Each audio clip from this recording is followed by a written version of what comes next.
சற்று முன் கிடைக்கப்பெற்ற மிக மிக முக்கியமான செய்தி ஒன்று வெளியாகி உள்ளது. வசமாக சிக்கிய முதல்வர் ஸ்டாலின் மருமகன் சபரீசன் தற்பொழுது அமைச்சர் பதவி பறிபோகிவிட்டது. செந்தில் பாலாஜிக்கு அமலாக்கத்துறை அதிகாரிகளது விசாரணை இனி அதிரடியாக இருக்கும்.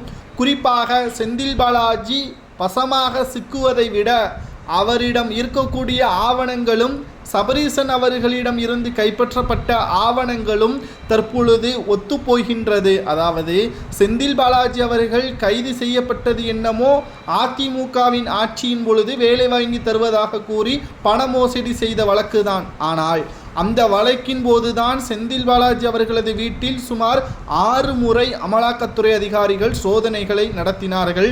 அதில்தான் பல்வேறு ஆவணங்களை அவரது வீட்டிலும் அலுவலகத்திலும் செந்தில் பாலாஜி அவர்கள் சம்பந்தப்பட்ட அனைத்து ஆவணங்களையும் கைப்பற்றி தமிழக தலைமை டாஸ்மாக் முறைகேடு வரை கண்டுபிடித்திருக்கிறார்கள்.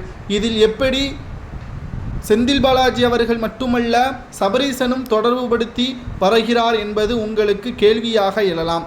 சபரீசன் அவர்கள் நடத்தி வரக்கூடிய ஜி2 நிறுவனத்திலும் கடந்த சில ஆண்டுகளுக்கு முன்பாக அமலாக்கத்துறை அதிகாரிகள் சோதனைகளை நடத்தினார்கள்.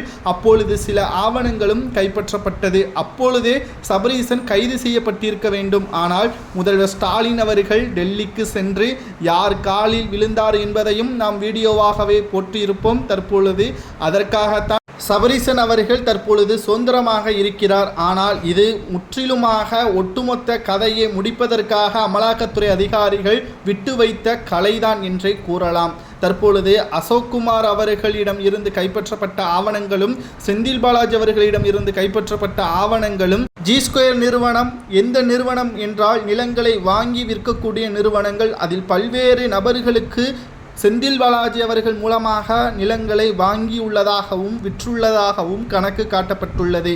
அவர்கள் பினாமியா, யாருடைய பினாமி என்ற அனைத்து லிஸ்ட்டுகளையும் அமலாக்கத்துறை அதிகாரிகள் சேகரித்திருக்கிறார்கள். செந்தில் பாலாஜி அவர்கள் தற்பொழுது அமைச்சராக இல்லாதது இந்த வழக்கிற்கு நிச்சயமாக மிகப்பெரிய ஒரு ஆயுதமாக அமலாக்கத்துறை அதிகாரிகளுக்கு பார்க்கப்படுகிறது. ஜி2 நிறுவனத்தை நடத்தி வரக்கூடிய சபரீசன் அவர்களது கதையும் இதன் மூலமாக முடியும் என்றும் இது மிகப்பெரிய ஒரு தலைவலியாக ஸ்டாலினுக்கு இருக்கிறது. ஏனென்றால் இன்னும் 12 மாதங்கள் தான் இருக்கிறது சட்டசபை தேர்தலுக்கு. கடந்த 2021 சட்டசபை தேர்தலில்தான் பிரசாந்த் கிஷோரை வரவழைத்து தனது மருமகன் ஒட்டுமொத்த ஆட்சியையும் கைப்பற்றும் விதமாக அமைத்து கொடுத்தார். ஆனால் இந்த முறை எதுவும் நடக்காது, சிறைக்கு செல்வார் என்ற தகவல் வெளியாகி உள்ளது.